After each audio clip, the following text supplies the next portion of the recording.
4 buts et une passe décisive, ce sont pour le moment les statistiques d'Irving Cardona sous le maillot de l'AS Saint-Etienne cette saison. L'international maltais est donc particulièrement en forme et on va essayer de comprendre pourquoi. Aujourd'hui, Cardona a retrouvé de sa superbe et ça fait vraiment plaisir, en tout cas c'est pour notre plus grand bonheur. Mais qu'est-ce qui a changé? On va essayer de répondre à toutes ces questions dans cette vidéo. J'ai fait pas mal de recherches de mon côté pour tenter de comprendre pourquoi. Et vous verrez notamment que la manière de fonctionner, en tout cas une partie de la manière de fonctionner, de procéder de Yann Catro, Cardona la connaît déjà parce qu'il a déjà joué de cette façon un petit peu durant sa formation du côté de l'AS Monaco.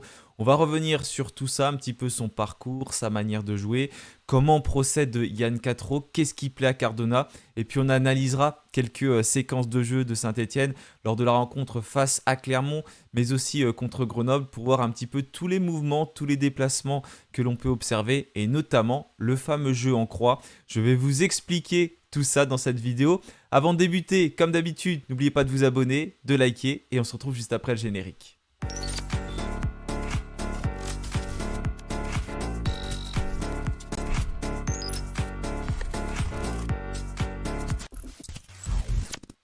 Bon déjà, comme d'habitude, quand je fais une vidéo comme ça, je vous avertis toujours, voilà, c'est ma vision des choses.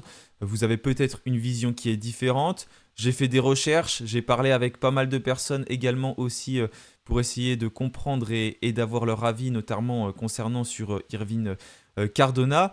Donc voilà, moi je donne ma façon de voir les choses, vous avez la vôtre qui est peut-être différente et c'est tout à fait normal. Mais bien sûr, le plus important, ce sera que Cardona confirme, parce qu'on n'a joué que 3 matchs depuis le début de la saison.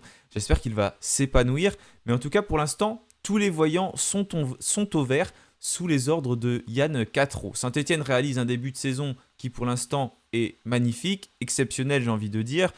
3 matchs, 3 victoires, 10 buts marqués, 3 sur le premier match, 3 buts sur le second, 4 sur le troisième, un but encaissé en toute fin de match contre Clermont. Là, voilà, vraiment, il y a des changements radicaux, en tout cas par rapport au démarrage des saisons précédentes où les Saint-Etienne étaient en difficulté. Et on sent tout de suite la patte Yann Catro. Attention, on avait senti la patte Eric Horneland lors de son arrivée. Donc espérons que cette patte Yann Catro, elle continue sur la durée. Mais pour l'instant, beaucoup de choses qui sont positives et une équipe stéphanoise qui s'adapte à ses adversaires et qui sait faire preuve à l'instant T en tout cas, de pragmatisme. Espérons que ça continue. Cette équipe stéphanoise tente de garder le rythme pendant environ 90 minutes. Parfois, ça peut être plus dur.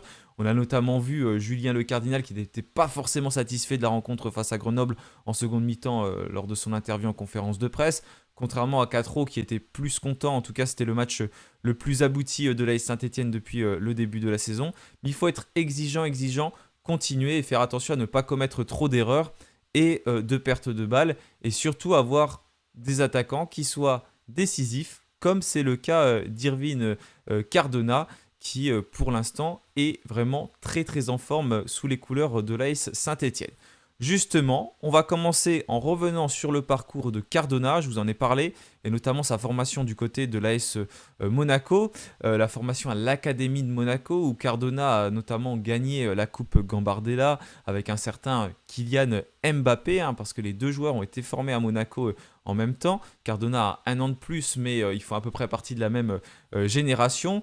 Donc Irving, lui, il a été formé plus dans un rôle de buteur, donc dans cette équipe gagnante de la Gambardella, aux côtés donc de Mbappé et puis d'un autre attaquant qui évolue aujourd'hui à Vierzon, Gavin Tormin. Mais c'est une formation qui est basée sur un système de jeu avec 3 attaquants devant, mais c'est extrêmement dynamique. Ça veut dire que les attaquants ne restaient pas toujours au même endroit, c'était pas fixe du tout. Il y avait énormément de décalage, énormément de mouvements, et c'est ce qu'on appelle un jeu en croix. Alors qu'est-ce que c'est ce jeu en croix? C'est un jeu où il y a une liberté totale de mouvement entre les 3 éléments offensifs, en tout cas dans cette attaque monégasque à l'époque. Aujourd'hui, Saint-Etienne ne fonctionne pas vraiment pareil. On n'est pas sur un 4-3-3 comme on pouvait le voir sous Philippe Montagnier par exemple, ou Eric Horneland.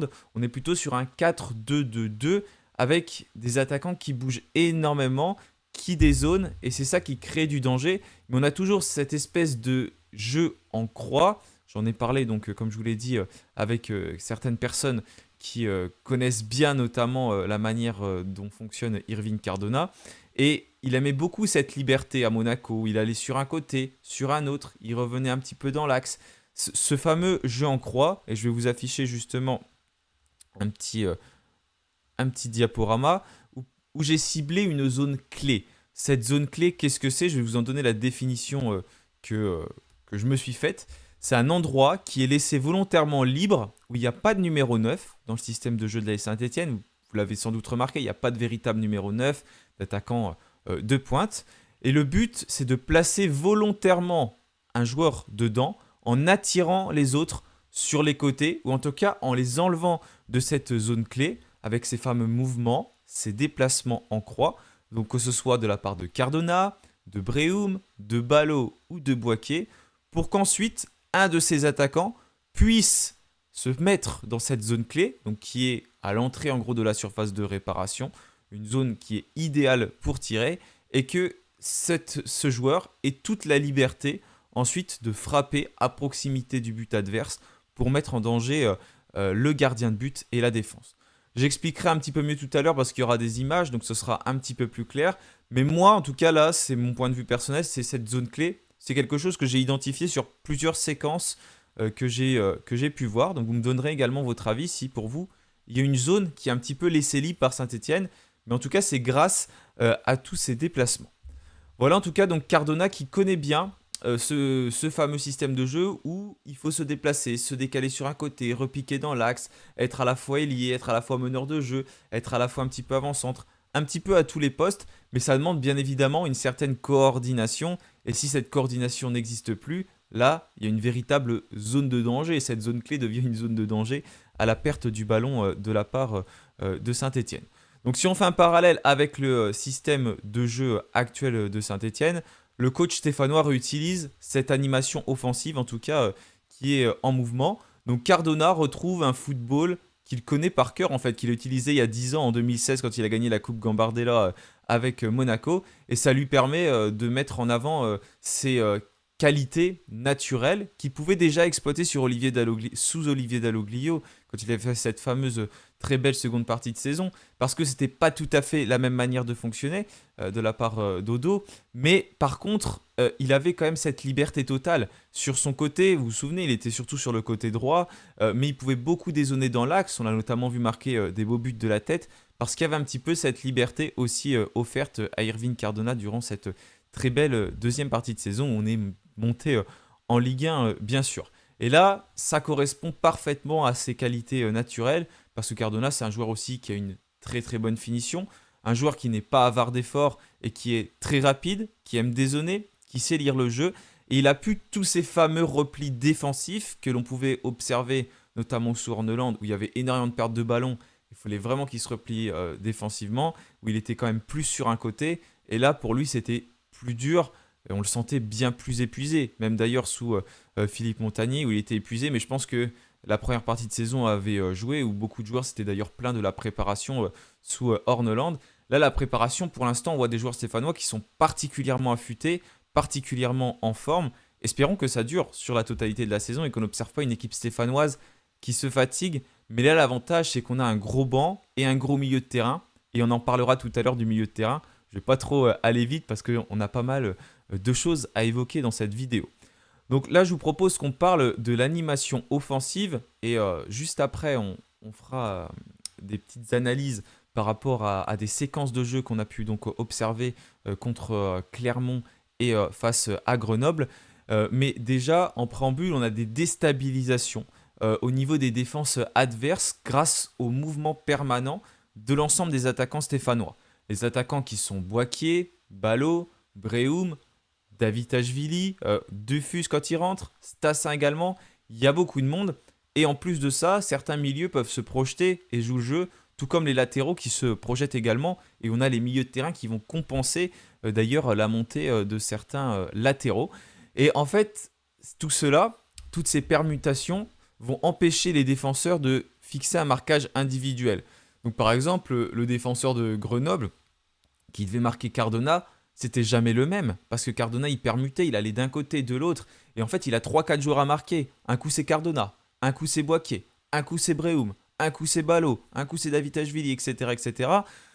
Donc, il est perturbé et ça devient difficile à défendre parce que l'avantage que l'on a, c'est quand même que nos attaquants, ils n'ont pas tous la même manière de fonctionner. Certains sont plus techniques.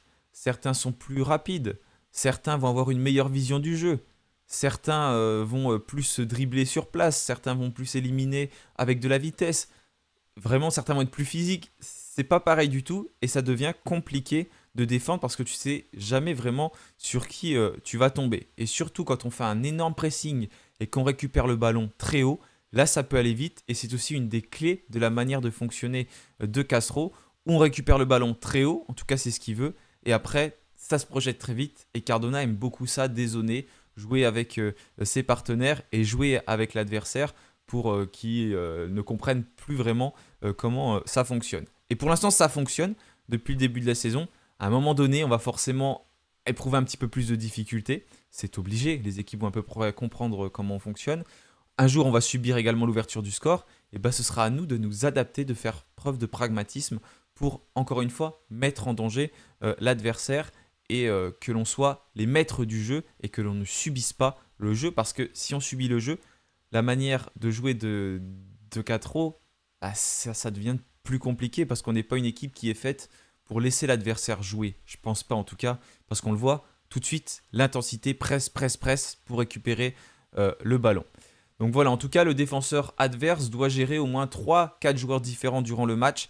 Et ça, c'est plus compliqué, notamment grâce au mouvement. Cardona a forcément des mouvements préférentiels. Il aime beaucoup dézoner de l'axe pour créer des décalages et notamment repiquer sur les côtés. On connaît aussi sa qualité de centre, sa qualité de frappe, de centre, de finition. C'est une vraie palette technique qu'Irvine Cardona. Quand il est en forme, l'année dernière, on l'a vu rater beaucoup de contrôles, beaucoup de gestes qu'il sait faire. Il ne nous avait pas habitués à cela. Là, il est totalement en confiance et quand il est en confiance, il les réussit parfaitement ces gestes. La confiance, c'est vraiment le maître mot, je pense. Il peut faire des appels croisés en diagonale, dans le dos de la défense centrale pour se retrouver également face au but. Vous verrez tout à l'heure, on le verra plus par les images. Et il a une capacité à décrocher pour proposer des 1-2. Des 1-2 avec les nouvelles recrues même. On a déjà ces combinaisons qui ont été sans doute énormément travaillées depuis l'arrivée de Catro aux entraînements. Des combinaisons qu'on retrouve d'ailleurs également sur les coups de pied arrêtés. Saint-Etienne ne laisse rien au hasard pour l'instant et ça c'est très bien. Donc on a des combinaisons avec Davitashvili, avec Brehum, avec Boaké, avec l'ensemble des joueurs et même avec les milieux de terrain qui peuvent se projeter. En tout cas, il a des qualités naturelles de finisseur aussi, Cardona, on le sait. Il les a pas perdues, ces qualités qu'il avait il y a 2 ans. Il est très bon dans les zones de vérité, très fort en finition, en une touche de balle, et il est assez technique aussi devant le but. Il est capable de frapper directement fort, il est capable de frapper en finesse, de faire des petits piqués au-dessus du gardien. Ce petit piqué contre Bordeaux, on s'en souvient tous, mais également ce petit piqué qu'il a marqué contre Sochaux. Voilà, il sait faire tous ces gestes-là, Cardona, mais en fait, il lui faut juste de la confiance et une certaine liberté et qui garde son énergie pour les mouvements offensifs et pas que faire les replis défensifs parce que là forcément c'est très très dur ensuite d'être devant le but et de pouvoir faire la différence. Mais c'est une liberté qu'il connaît très bien et qu'il aime beaucoup et il y a les joueurs pour l'instant autour et notamment Brehum qui est vraiment très très bon, j'allais dire indispensable mais peut-être pas indispensable finalement parce qu'on l'a vu qu'on pouvait faire entrer des très bons joueurs comme Davitashvili et ça fait également la différence. Après, il va falloir observer le mercato, comment il continue et du côté de l'AS Saint-Etienne. Maintenant, je voudrais qu'on parle aussi de la fameuse création des espaces et de l'aspiration, en tout cas de la part des attaquants stéphanois. Qu'est-ce que c'est tout ça? Donc, on a une certaine stratégie, une stratégie, j'ai appelé stratégie d'écartement, voilà, avec l'absence de numéro 9 fixe. On l'a vu, je l'ai évoqué tout à l'heure, l'équipe stéphanoise joue sans avant-centre immobile fixant la défense. C'est pas notre manière de fonctionner. Même quand Stassin rentre, il n'a pas ce rôle-là. Il va dézoner également. Catro ne demande pas en tout cas d'avoir un attaquant de surface principalement. Je vous ai mis des flèches sur le schéma, on le voit, c'est pour expliquer les mouvements de Cardona, de Brehum, de Ballot, de Boaké. Et tout le monde est un petit peu placé partout. Avec cette fameuse zone clé où il faut essayer de placer un joueur dedans pour faire la différence. Donc les attaquants s'écartent, ça permet d'élargir le bloc défensif adverse et de créer un vide au centre, cette fameuse zone clé. Donc on a un effet d'aspiration parce que ça a une conséquence quand on va élargir le bloc, c'est que l'étirement de la défense, ça crée ce fameux trou en plein axe, cette zone clé, dans lequel les ailiers, les attaquants, avant-centre, qui ne sont pas vraiment des avant-centres, vous l'aurez compris, ou les milieux, peuvent donc se mettre dedans, ça crée une brèche, et notamment on l'a vu sur une des premières occasions de Svetlin face à Clermont qui aurait pu être décisive, mais il s'est engouffré dans cette fameuse brèche, dans cette zone clé. Et voilà, comme je disais tout à l'heure, hein, je redis ce que j'ai mis parce que je l'avais noté, il y a les mêmes consignes qui sont appliquées par les entrants pour par exemple Stassin, qui doit faire un travail tactique précis. Et je pense que tout ça, c'est travaillé à l'entraînement parce qu'il ne joue pas comme un pur avant-centre. En fait, donc j'en parlais avec des personnes qui connaissent bien certains joueurs et leur manière de fonctionner, donc Cardona. On a une animation collective que l'on pourrait qualifier d'animation en tornade, et j'ai bien aimé ce terme, hein, il n'est pas de moi. Hein. Il est parce que c'est en tornade. Pourquoi c'est en tornade? Parce que ce fameux jeu en croix où ça des zones, ça fait que les joueurs ils vont un petit peu partout et ça fait une tornade quoi. Il y a des joueurs de partout qui circulent et c'est très très efficace que le simple exploit individuel. On n'attend pas que par exemple que Brioum il dream tout le monde et qu'il aille au but, mais en fait il a cette possibilité parce que les joueurs des zones de partout, il y a cette tornade et ça crée des espaces, ils peuvent s'engouffrer dans ce fameux trou, dans cette fameuse zone clé. Et les défenseurs sont un petit peu perdus parce qu'ils marquent jamais le même joueur pendant 90 minutes, encore une fois. Maintenant, on va parler un petit peu des milieux de terrain, de leur importance. Mais juste avant, je voudrais quand même évoquer certaines actions stéphanoises grâce au diaporama que j'ai préparé. Et après, ouais, on fera un petit peu plus un focus sur les milieux de terrain. Donc je vous affiche, ça c'est une action contre Clermont. Il y avait une perte de balle stéphanoise et vous savez, presse, le maître mot c'est de presser, d'aller récupérer le ballon. Donc là on le voit tout en bas, il y a déjà une pressing qui est organisée. Le ballon je crois qu'il va être récupéré par Maxime Bernauer. On voit le placement de Cardona qui est là un petit peu dans cette fameuse zone clé, cette zone que j'affiche là. Là, il est dans cette zone clé un petit peu tout seul. Donc, on pourrait croire que c'est un peu un rôle d'avant-centre avec Boaké qui est sur un côté. Balou, je l'ai affiché, mais il est tout à gauche, un peu dans ce poste d'ailier. Donc, les Stéphanois qui vont presser, récupérer le ballon. Je crois que c'était Bernauer, oui, qui va servir Irving Cardona. Et là, on a Cardona donc, qui a un petit peu sorti de cette zone clé, qui a pu se retourner, se mettre face au but. Et c'est Boaké qui va s'engouffrer. Donc, Boaké qui partait du côté droit. Et c'est lui qui va être un petit peu plus dans ce rôle après pour rentrer dans la surface de réparation. Ballot qui est placé sur le côté gauche. Et je vous ai affiché que les attaquants stéphanois avec leur nom.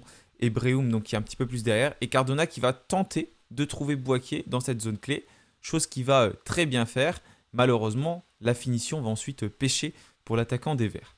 Là, c'est une deuxième action. Donc je vous mets toujours la zone clé. C'est Tamar Svetlin qui va avoir le ballon. Vous voyez, on a Cardona, Ballot qui sont là, à l'entrée de la surface de réparation, et qui vont avoir pour objectif de libérer cette fameuse zone pour permettre à Svetlin ensuite d'être face au but et de frapper. C'est ça qui est fort parce que Svetlin venait d'arriver et déjà il avait compris la manière de fonctionner. Vous voyez, Cardona, Ballot qui vont tous les deux faire un appel de balle sur le côté, qui vont s'excentrer, ils sont là, Ballot, Cardona, je l'ai toujours entouré pour qu'on le reconnaisse, Svetlin qui est libre, et qui va pouvoir frapper parce que les défenseurs ont été attirés. Et ensuite, il va y avoir une très très belle parade du gardien. Svetlin qui aurait même pu décaler à Boaké potentiellement qui était libre, également dans sa zone. On va continuer avec une autre action. Donc là, c'était le dernier match avec Boaké donc, qui va posséder le ballon. Cardona qui est positionné sur son côté pour l'instant un petit peu en tant qu'ailier. Vous voyez tous les mouvements, là il est plus en tant qu'ailier. Et là, il va tenter de bouger pour rejoindre cette zone clé. C'est à lui qu'on veut laisser cette zone. Donc Cardona qui va toucher le ballon, Boaké qui va être là. Toujours, c'est toujours une récupération de balle stéphanois. On va avoir des combinaisons qui vont être effectuées avec ensuite Cardona qui va pouvoir repiquer dans l'axe. Vous voyez toujours les attaquants stéphanois.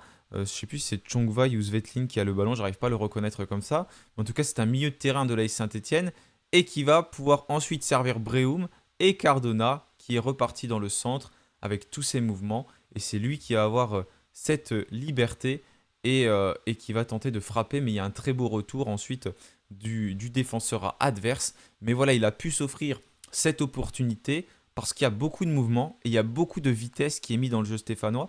C'est ça aussi qu'il faut relever, c'est qu'on est capable de mettre par séquence de la vitesse. Et on choisit de la mettre cette vitesse quand on a envie d'accélérer, on accélère et très souvent, pour l'instant, ça passe parce qu'on est très très propre sur le plan technique.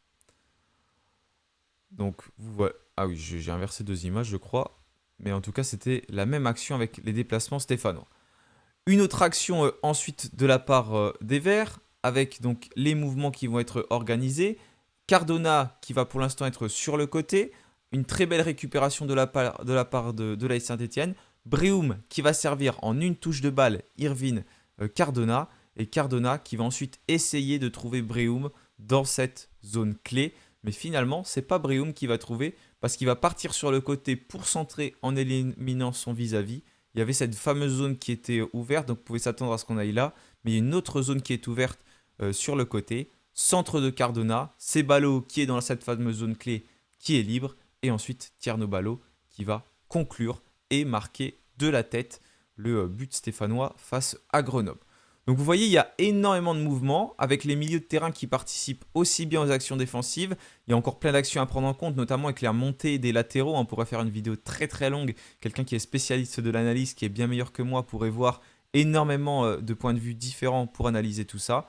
Donc les centres qui sont menés à la fois par Cardona, à la fois par les latéraux, mais Cardona aussi qui peut dézonner et se retrouver dans la surface de réparation. On l'a vu notamment avec ces 4 buts déjà inscrits de la part de l'attaquant de l'AS Saint-Étienne.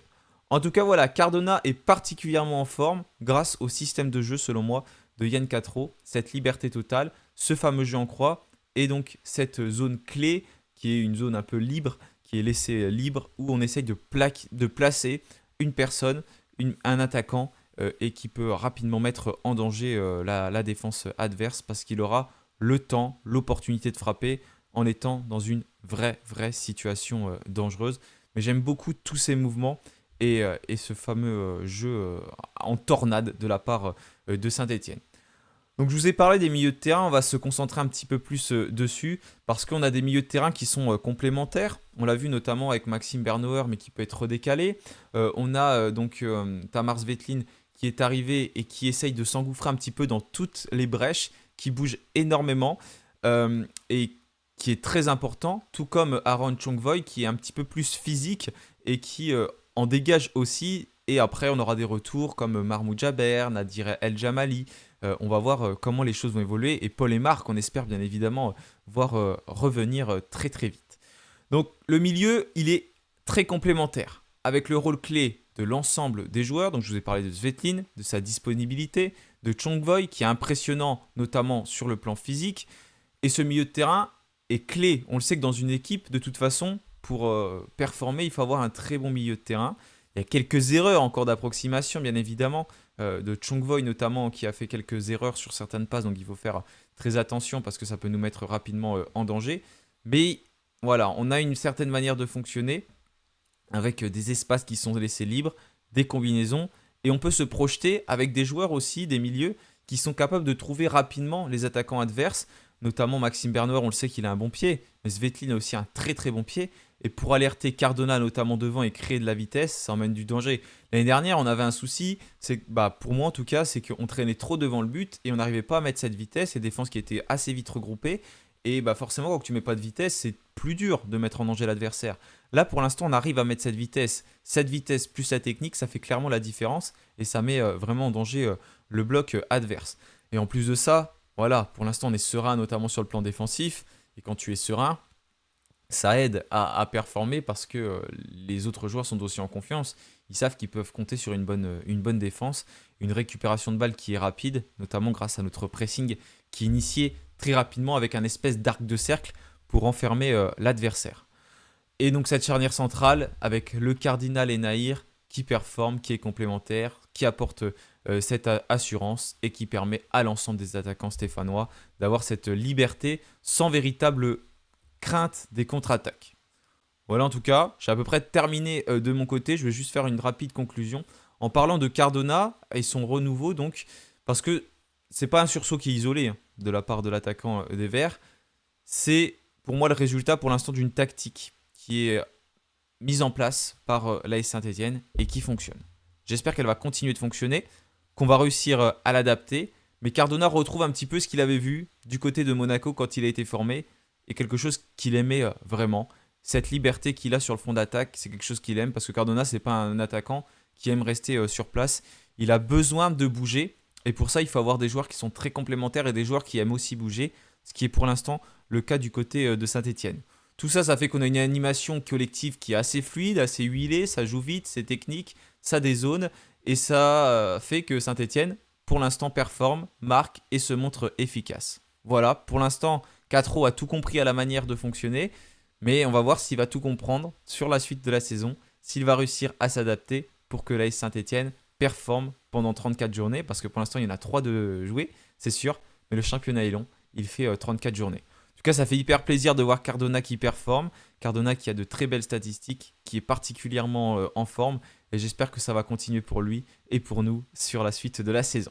Voilà, j'ai terminé pour cette vidéo. N'hésitez pas à ajouter des choses, à dire si vous êtes d'accord, si vous n'êtes pas d'accord, parce que vous avez tout à fait le droit de ne pas être d'accord, bien sûr. Je ne suis pas du tout un spécialiste, même si j'ai fait des recherches, même si j'ai essayé de parler avec du monde pour avoir leur avis. Mais vous avez le droit d'avoir un ressenti qui est totalement différent. Mais pour moi, il y a vraiment une zone clé, en tout cas, où les joueurs essayent de se trouver, cette animation en tornade qui fait qu'elle se libère.